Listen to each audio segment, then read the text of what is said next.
જીવામૃત પોષણ વ્યવસ્થાપનમાં ઉપયોગી એવું જીવામૃત એ પ્રાકૃતિક ખેતીનું અમૃત છે.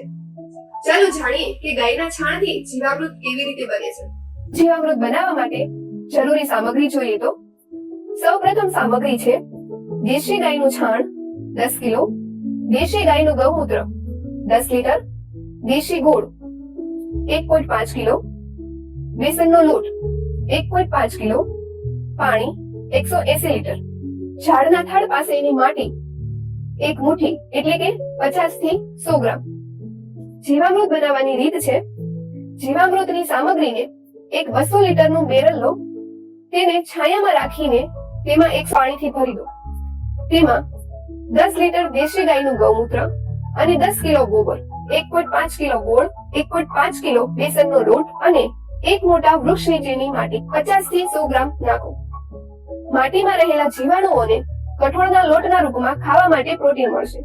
તેનાથી તે હુષ્ટપુષ્ટ અને સ્વસ્થ રહેશે અને ગોળ નાખવાથી તેની સંખ્યા કેટલીય ગણી વધી જશે.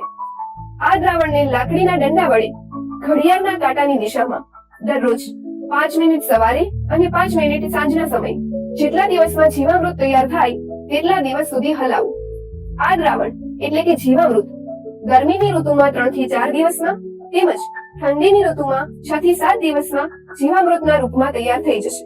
ખેડૂત મિત્રો, એક વાતનું ધ્યાન રાખવું કે જીવામૃત ઋતુ પ્રમાણે તૈયાર થાય છે.